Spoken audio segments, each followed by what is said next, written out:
We're a national nonprofit organization, and we represent the vaping industry in Canada.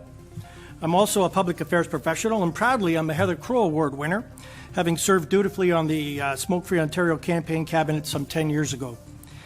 Vape shops, Mr. Chairman, have grown exponentially, with the current estimate of dedicated retail outlets in Ontario numbering over 400, representing well over 1,500 employees and serving hundreds of thousands of customers and generating over $200 million in revenue. The growth of the industry has not been the result of expensive marketing campaigns or the efforts of large corporations or tobacco companies. Rather, it's been a direct result of the substantial demand for these products by the approximately 2.5 million smokers in Ontario. Estimates in the province are conservatively around 650,000 people who vape. The majority of vape shop owners in Ontario are former smokers who have chosen vaping as a less harmful alternative to smoking. Our membership has taken a leading and public role to pursue a mission aligned with the government's, and that is providing healthier choices for smokers. We're committed to a smoke-free Ontario. In many ways, Ontario has been a role model in the development and implementation of effective ways of reducing the harms of smoking. I believe that Smoke-Free Ontario is a cornerstone of that effort, and I want to thank members of this committee like Mr. Hillier and Mr. Potts who have taken objective stances to that end. We're astounded, Mr. Chairman, that this bill gives carte blanche to consumption of cannabis through combustion as the ubiquitous option, while vaping nicotine is prohibited to such a degree. In effect, vaping is the singular best harm reduction tool to replace smoking. We will be submitting a report in the coming days dealing with cannabis and, frankly, the outdated premise of its consumption through combustion. That's the mischief that Smoke-Free Ontario is designed to replace. Let me direct your attention, ladies and gentlemen, to reviewing the growing body of evidence that suggests vaping is a less harmful choice over smoking and has the potential for dramatically reducing the disease and death it causes. CVA has an anti-smoking bias. We've provided links to studies and evidence that support our claim in our written submission. In summary, vaping is less harmful than smoking and adds virtually no imposition to the health of bystanders because it's generally recognized as safe by its ingredients. Vapers are almost exclusively smokers or former smokers, and no gateway effect has ever been observed, and rates of smoking are falling at faster rates than have been seen in recent years. CVA understands that many of the amendments we seek will come through regulations, and the goal of the regulations should be to ensure that maximum benefits are realized while reducing the potential harms. Furthermore, we've had productive discussions to that end with Ministry of Health officials, and we're preparing to work together. However, we have real concerns that Bill 174, as written, will have a negative impact on the industry that's growing as an alternative to smoking tobacco and consequently the very constituents who seek to make a healthier choice rather than smoke. Let me be clear. CVA agrees that sales should be restricted to individuals over the age of 19. In fact, we enforced this practice even before legislation was even contemplated. We also agree that certain lifestyle promotion or advertisements are not appropriate.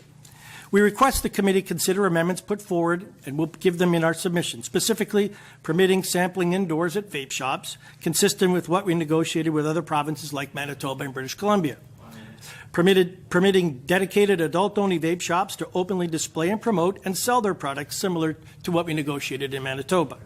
Consider a mandatory review of the Act, as is being contemplated by Health Canada, because science, as the Minister of Health nationally had said, is catching up with vaping.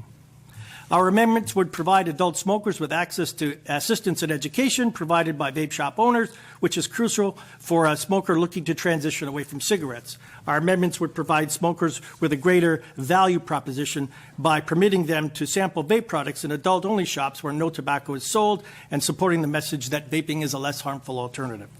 Prohibiting it, in reality, dissuades consumers from trying to move to a less harmful alternative and who may therefore simply continue to smoke, defeating the intended purpose of the Smoke-Free Ontario campaign.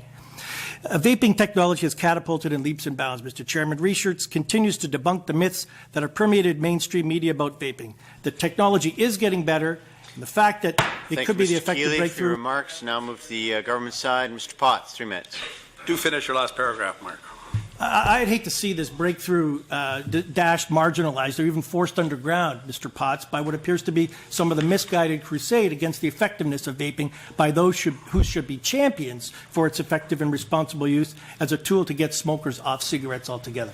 Great, thank you very much, and thanks for being here. And I know you've had a chance to be across the country, Yes. BC and others, and you mentioned a bit.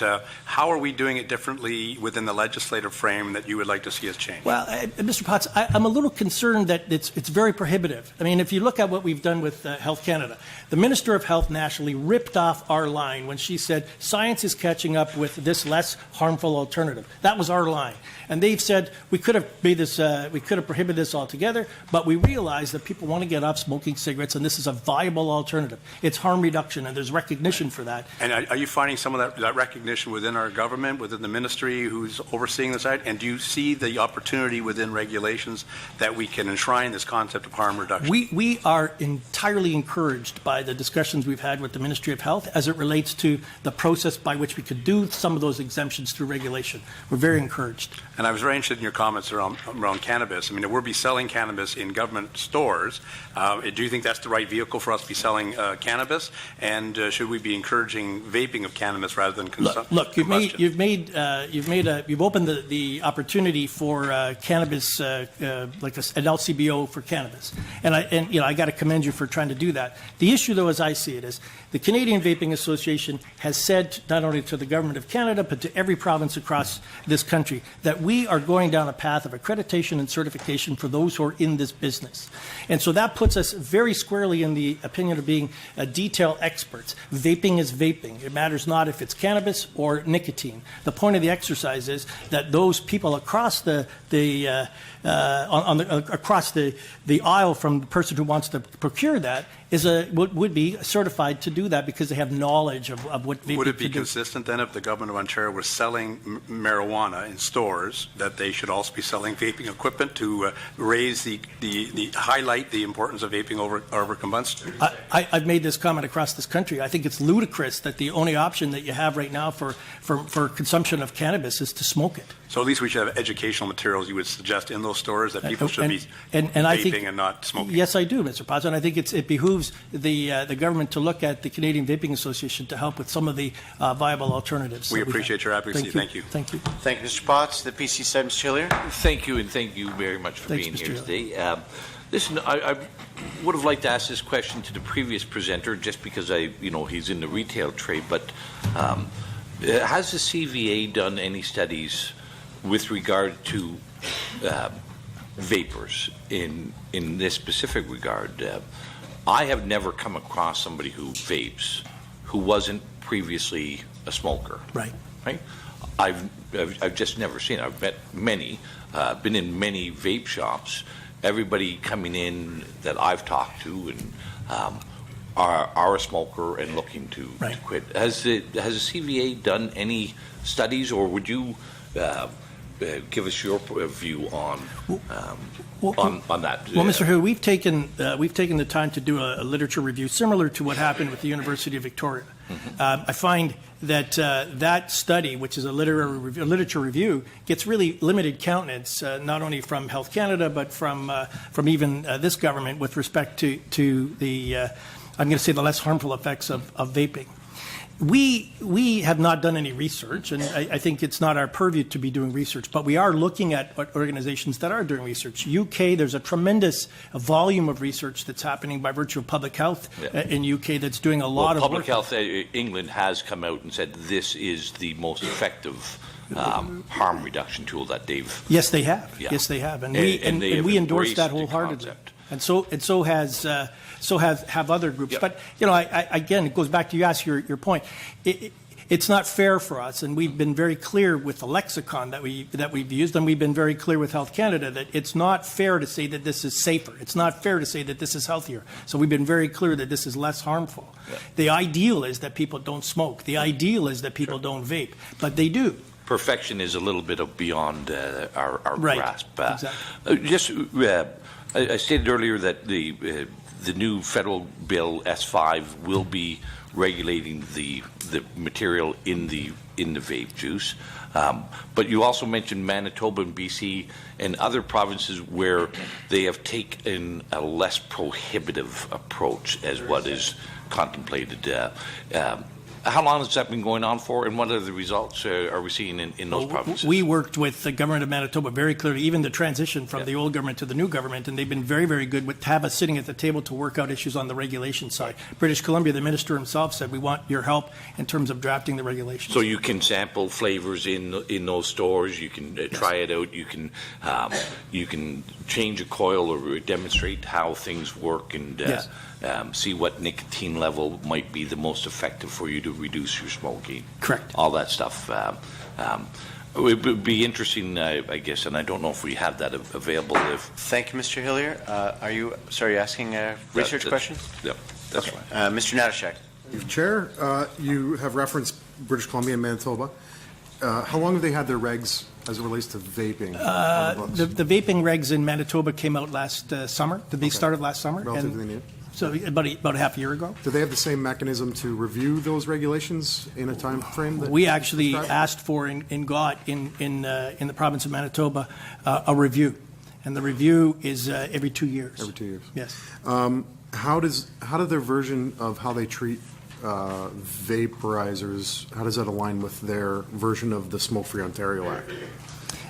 Is there any correlation there? Are they built into the same? Well, I think every province in this country has a mission, I'd say, to eradicate cigarette smoking. And I think there isn't a province that I'm aware of that is less prohibitive than the other.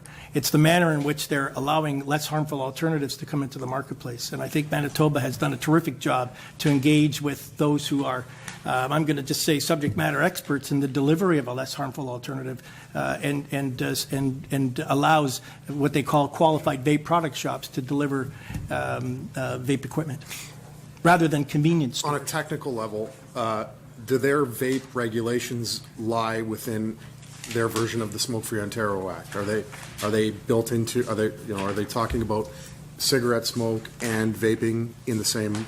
I see where you're going on that, and similar to what the Government of Canada has done, where they put a vertical or another category for e-vaping, they have made the distinction that a vape product is different than cigarette smoking. Okay. In the Act, yes. Accreditation and certification. Are you signaling that in your talks with the provincial government, they're looking at that as a model? No, we're recommending that happen here. And you had also alluded to some level of optimism in some reforms to the regs in this bill? Well, as a matter of fact, we'd like to see that we are talking with the government about making some amendments to the regulations. And I think that a lot of the exemptions that we think might happen would be in the regulations rather than in the legislation. So you're saying that you're optimistic then with those discussions? We are having very good conversations with government, yes. How long has that been going on? Well, I'd say probably over the last month since 174 came out. In a month? Okay. Yes.